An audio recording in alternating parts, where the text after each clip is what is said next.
સુરતમાં ભારતીય જનતા પાર્ટીના નેતાની હત્યા મામલે પોલીસની સૌથી મોટી પ્રતિક્રિયા જે છે તે સામે આવી છે।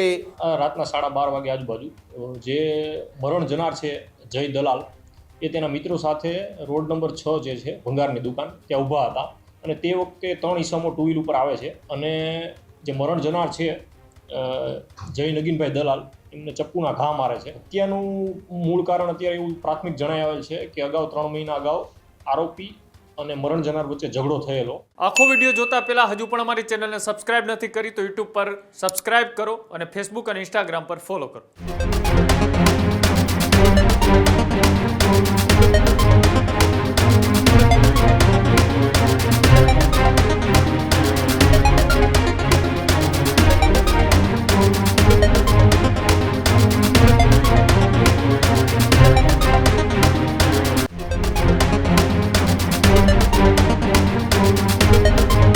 સુરતમાં ભારતીય જનતા પાર્ટીના નેતાની હત્યાને લઈને હાલ તો ચકચાર મચી જવા પામી છે। જી હા, સુરતની અંદર દિન દહાડે ભારતીય જનતા પાર્ટીના નેતા જય દલાલની હત્યા થઈ છે।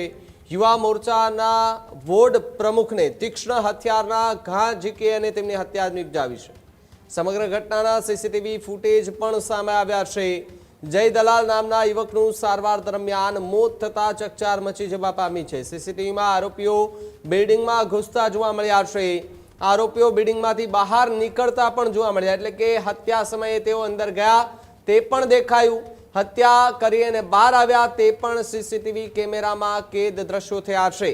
આરોપીઓ બિલ્ડિંગની બહાર નીકળતા હતા એ પણ જોવા મળ્યા હતા। ત્યારે સુરત પોલીસે હત્યાની ઘટનામાં તપાસ જે છે તે તેજ કરી છે। ભારતીય જનતા પાર્ટીના નેતાની હત્યા થતા હાલ તો સુરત ભારતીય જનતા પાર્ટીમાં પણ એક સવાલ જે છે તે ઊભો થઈ રહ્યો છે। સુરતની અંદર ફરી એકવાર કાયદો અને વ્યવસ્થાની સ્થિતિ સામે ગંભીર સવાલ જે છે તે ઉઠતો જોવા મળી રહ્યો છે। હવે તમે સમજો કે ભારતીય જનતા પાર્ટી ખૂબ મોટી પાર્ટી, ભારતીય જનતા પાર્ટી ગુજરાતમાં શાસન છે, તેમનું રાજ કરી રહ્યું છે ગુજરાતમાં, એના જ નેતાની જો દિન દહાડે આવી હત્યાઓ થઈ જાય, આરોપીઓ આવી અને એને છરીના ઘા મારીને વયા જાય તો સામાન્ય માણસનું શું થતું હશે એ પણ એક સવાલ। કાયદો અને વ્યવસ્થાની સ્થિતિ એ હજુ પણ આપણે એવું કહીએ છીએ કે ના સારી છે, પરંતુ જો આવી ઘટનાઓ બને છે ત્યારે એક સવાલ અહીંયા ઊભો થાય છે કે કાયદો અને વ્યવસ્થાની સ્થિતિ કથળેલી હાલતમાં કેમ થઈ ગઈ છે? કાયદો અને વ્યવસ્થાની સ્થિતિને કથળેલી હાલત બનાવવામાં કોણ એ મોટો હાથ આપી રહ્યું છે? કોના આશીર્વાદથી આવા અસામાજિક તત્વો જે છે તે બેફામ બની રહ્યા છે? એ માટે એક સવાલ જે છે તે અહીંયા ઊભો થતો જોવા મળી રહ્યો છે। ત્યારે જે જય દલાલ નામના જે ભારતીય જનતા પાર્ટીના જે નેતા છે એમનું એ મોત થતા, એટલે કે એમની એ હત્યા થતા સારવાર દરમિયાન તેમનું મોત થઈ ચૂક્યું હતું, જે બાદ એમના પરિવારજનો જે છે તેના પર આપ ફાટ્યું હોય તેવા દ્રશ્યો જોવા મળ્યા છે। એટલે કે મોટી સંખ્યામાં પછી પરિવારજનો જે હોસ્પિટલ ખાતે ત્યાં જ્યાં રાખવામાં આવ્યા હતા, સારવાર કરવામાં આવી રહી હતી, ત્યાં પરિવારજનો જે છે તે પહોંચ્યા હતા।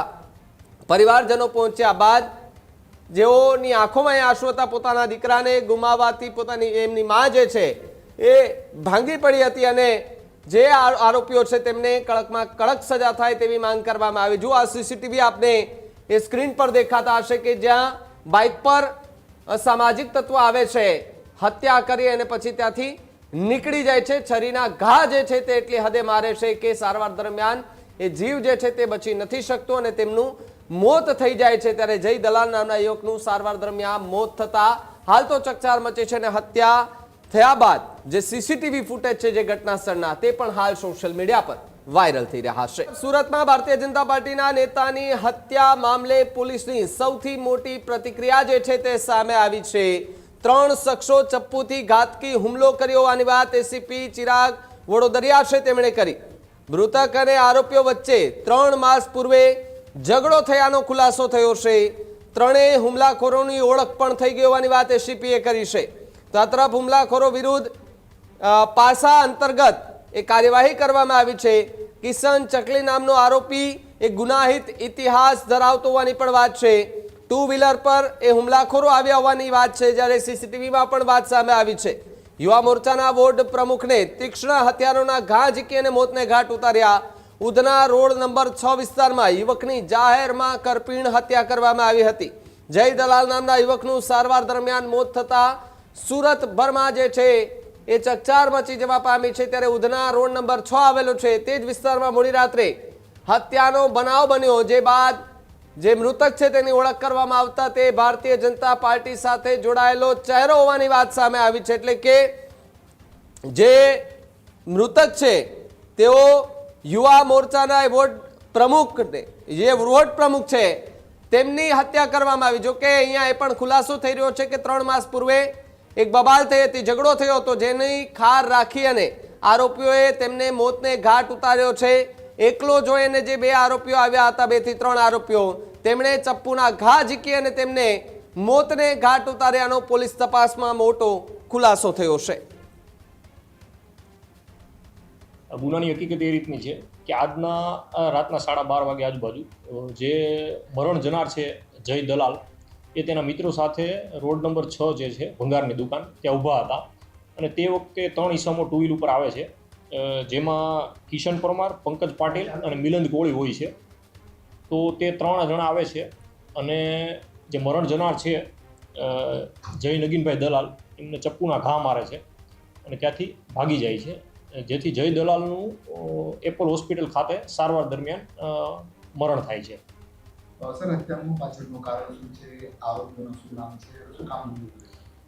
હત્યાનું મૂળ કારણ અત્યારે એવું પ્રાથમિક જણાઈ આવેલ છે કે અગાઉ 3 મહિના અગાઉ આરોપી અને મરણ જનાર વચ્ચે ઝઘડો થયેલો જે છે, અને 3 જે આરોપીઓ જે છે તેમના નામ કિશન ઉર્ફે ચકલી, સોમાભાઈ પરમાર, પંકજ પાટીલ અને મિલિંદ કોળી છે।